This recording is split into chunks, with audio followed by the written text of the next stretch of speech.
Yeah. But man, it's been a while. It has.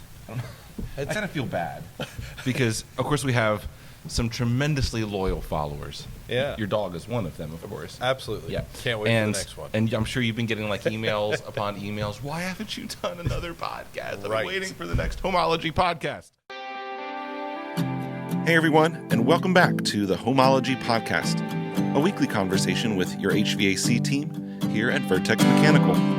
We're glad you've taken a few moments as part of your day to laugh with us, maybe learn something new, and be inspired. And so we apologize to everyone that's been like, well, I've been waiting. And I'm trying to remember, like, what did we even lead with last time? as those like, oh, right. I can't wait. They're going to talk about. I don't remember. Yeah, I don't know if we left that cliffhanger on there. And if we did, we both know it wasn't like it wasn't that good because I don't remember what it was.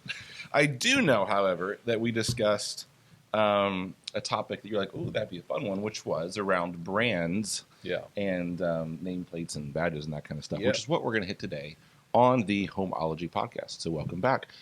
I'm JV. And I'm Vince. And we are always glad to spend a couple minutes with you. And so brands are a funny thing, right? I mean, everything around us. I mean, I got brands on my water bottle here. You probably all know what that is. I got brands on my computer. We got brands on our pens. We got brands on our shoelaces. Right. And brand loyalty is kind of a big thing. It is. You do some boating. You do a little bit of boating out in the bay. Yeah. Do you have a brand of boat that you would even bend towards? Yeah, absolutely. Okay. Always. Yeah. And even, I mean, when it comes to grilling, there's brand loyalty. I mean, actually, there's tremendous brand loyalty. There really is. Isn't there? Yeah, I don't know if we should get into We that probably right should now. start that conversation. but there's like brand loyalty is incredible. It's incredibly strong. It really is. And so, marketers spend bazillions of dollars around that very principle of we want you to say our brand is the best, become loyal, and that whenever you have a need, we're the top of mind. Yep. The interesting part about branding, obviously, is that here in the HVAC industry, you could probably list, I don't know, maybe 3 or 4 different brands of air conditioning and heating companies because of the commercials you see, advertisements, Absolutely. whatever that you see as you pass by. I think I could probably list a dozen, maybe, I might be pushing it for me, maybe a dozen names off the top of my head. Yet I'm mindful of the fact, Vince, that of those dozen brands, there are not a dozen manufacturers. That's correct. Say a little bit more about that. Yeah. So, there's several manufacturers that'll brand.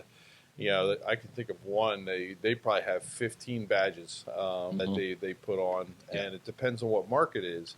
They really what happens is they want to be in every market, but they don't want to necessarily compete against themselves. So therefore, they throw the brands on or other badges on so that they can have that overlap. Yeah.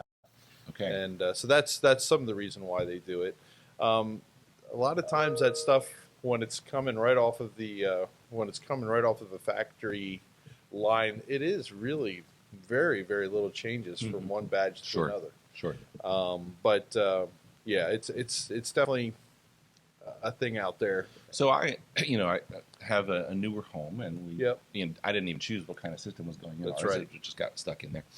But what was interesting is maybe a number of months ago, I was driving by a whole section where there's some new homes just south of our road, right? And you can see all of their outdoor units there. And you can clearly identify what brand it is.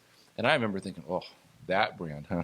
Well, those poor guys, whoever bought those homes got a really low quality brand of unit put in there. Silly me, happened to be the exact same manufacturer as the one that I just installed in my house. Different brand. And I was kind of struck by the fact, like, oh my word, I had such an immediate negative reaction to something. I don't even know why I did. Yeah. I don't even know why it existed, but obviously I'm not the only one that feels that way. That's correct. I mean, and the internet's a great thing, but it's also a little bit of a nemesis in the fact that, let's just face it, most people, when they're really happy with a product, unless you ask them to give you a review or say something, they probably are not. Yeah. However, if you're unhappy with something, you're going there automatically. Light it up. And you're just going to be. That's right. So I'm really reluctant for myself personally when I'm shopping to really pay attention too much to the reviews. Obviously, if something's really poor, everybody's going to have something to say. Consistency. But it's one of those things that I really kind of I give it the weight that I think it needs to give it. That's a good but point. I don't let reviews be my thing. Yeah. And I'll say this real quick, Yeah, on HVAC equipment, it is incredibly the case. The only people that want to talk about their heating system, because let's just face it, nobody likes to talk about their heating system. No. The only time you talk about it is when it's not working. Yeah. And so that's when you're going to be the good guy on the internet, and you're going to say whatever you got to say. So reviews on the internet, I don't care what brand it is and what they're saying about it, but you're probably going to be seeing a pretty heavy weight to the negative. Even if they're showing decent stars, you're going to see more weight to the negative. I remember that very experience. If you're shopping for appliances, that's another great place where there's very few manufacturers, but they are putting badges on so many different brands. It's amazing. Crazy. And you'll be like, this one is awful. And I'm like, that's the exact same manufacturer. That's right. And there could be some subtle nuances in style, but rarely in functionality. Okay, so the truth is, though, in regards to brands in almost every industry, there are brand life cycles. And what I mean by that is it's not uncommon because of the rate of innovation in every industry where one manufacturer or designer will take the lead for a season and one that had been kind of falls behind. That's correct. And so every decade or so, it's not uncommon for there to be a new leader but whether it's technical innovation or warranty or quality, which quality is a big part of the HVAC industry. Like you hear it all the time. We want something that lasts. Right. Well, the truth is that has had cyclical changes over the last 30, 40, 50 years. And every decade there's a new leader. Vince, you've made changes at Vertex over the course of years. You've shifted manufacturers at different times. Sure. And there's some primary reasons behind that. Absolutely. I mean, I'm not gonna say any brand names because I don't want anybody calling me and hitting me up with any email. So I'm gonna be very careful here. I actually wouldn't mind a couple emails from this podcast. then we know, like, oh, somebody's watching. Hey, look at that.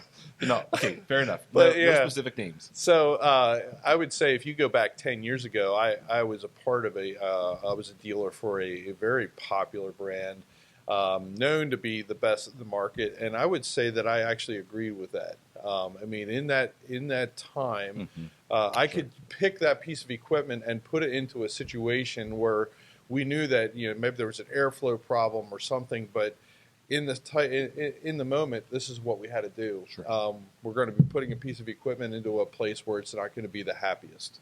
And I could guarantee that this piece of equipment was going to actually just kind of deal with it and just kind of run it. Yep. If I took that same piece of equipment today, the way it's being built today, and did it in the same situation, I'd be faced with nothing but trouble. Yeah. And I would say that really all the brands now have seemed to come into an alignment. I feel like it doesn't matter what the side of the unit says anymore. It has nothing to do with that.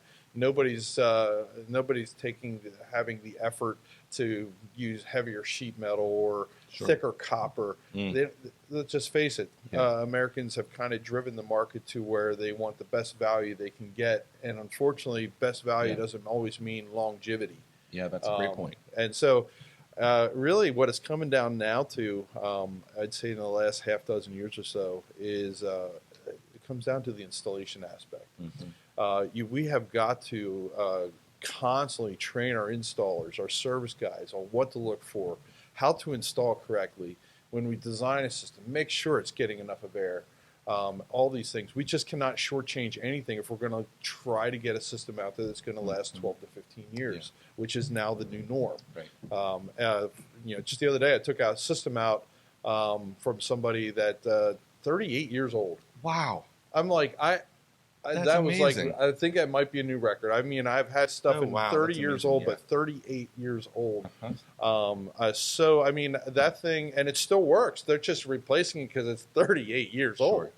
Sure. And so it's one of those things where I'm like, just put something in that's going to last as long as this one did. That's sorry. I have nothing to that I can guarantee that kind of thing. That's amazing. That statement you just made, I wrote it down here because I thought, whoa, that's kind of an important one. You said that our pursuit of the best value means that oftentimes the best value does not equal longevity. However, which is a very true statement, isn't it? There is a portion of longevity related to warranty and manufacturers standing behind their equipment. And that is one of the reasons that we're working with the company that we are presently, Yes. is because of that warranty. And they're saying, like, we recognize longevity has diminished over the last couple of decades, but we still want to stand behind our product. Right. Yeah. Yeah, I would say, and the other thing is too, is I think as in general, as Americans, we perceive value as to what it's costing us in the moment. Sure.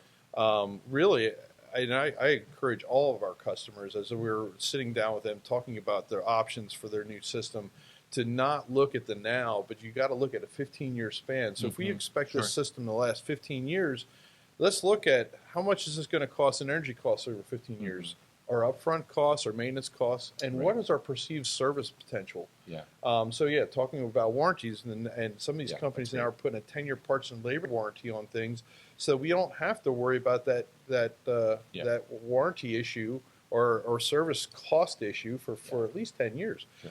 But to get that, you're probably looking at an upper end piece of equipment. Sure. So that upfront cost is going to be more significant than. But when you really do weigh all those things out and look at that, you're going to be shocked in most cases to find that the more expensive piece of equipment that you're looking at in the moment for that upfront cost is probably going to be the thing that's going to have the best value over that 15-year window. Yep, absolutely. So if you're going to look at value in its true form over the life of something, then you're looking at a different picture. You're looking through a different lens. Yeah. And I think it's an important thing, and I think we do a disservice in our industry by not really looking at it from that standpoint. It's a great point. Now, obviously, there's other implications related to brands, and as a dealer, as a wholesaler, or whatever, we also weigh into consideration the type of training, the type of support, the type of feedback that we get so that our technicians can do the best job. Right. So that all plays into why we've made the decisions that we made. But if you have questions about brands and you're like, why don't you use X? Or I heard that this. Yeah. This is a great guy to talk to about that because, it's actually funny because my office sits beside Vince, and I will hear some of our vendors come in. I'll hear some of our suppliers come in, and they'll start having conversations. They want to make sure that he feels like he's still getting the very best all the time. Right. And so I know that he's had to process that quite a bit. So if you're thinking about new pieces of equipment, you're thinking about, man, is what I have good? Is it better, best, whatever? He's the guy to talk to, and please email Vince at vertex-mechanical.com to do so. There you go. So that's a little conversation around brands, brand loyalty, and I even have brand loyalty on my watches, Vince. I think there's okay. Like I do. Okay, we talked about grills, right? We did. Come on, we weren't there's definitely. I want to say something so bad because maybe they'll give me free stuff. Yeah, that's true. But we should have sponsorships, right? That's right. Yeah. So people like I don't know Traeger. Nah, I didn't just say Traeger. Didn't just say that. But anyway, no. I tell you what, there are some things though. I think that you get what you pay for. Yeah, sure. When you're out there buying it, there's products out there that are meant to last, and they are good. But in HVAC, it's really hard to give me that one piece of equipment that is wow. Yep. There just isn't anything out there anymore. Yeah, but we could have another conversation around like insulated coolers and tumblers right now and brand loyalty there, could we not? Probably could. Oh, we won't. we could have a really fun, and this would be a shotgun blast of all types of things like the creme de la creme guitars. Oh. Now that you and I can get pretty fired up about. Yeah, there is only one answer. All right, thanks for joining us on this. I don't know about this edition of Homeology Podcast. Join us next week. We're going to introduce a new team member, which we're excited for you to meet. And so you won't want to miss that. You'll see his face around quite a bit in the future. Thanks for joining us. Have a great week. See you later. Hey, thanks again for joining us today. As always, we hope you enjoyed your time with us and you'll return again next week. And if you need to get a hold of us, just visit vertex-mechanical.com to call or email.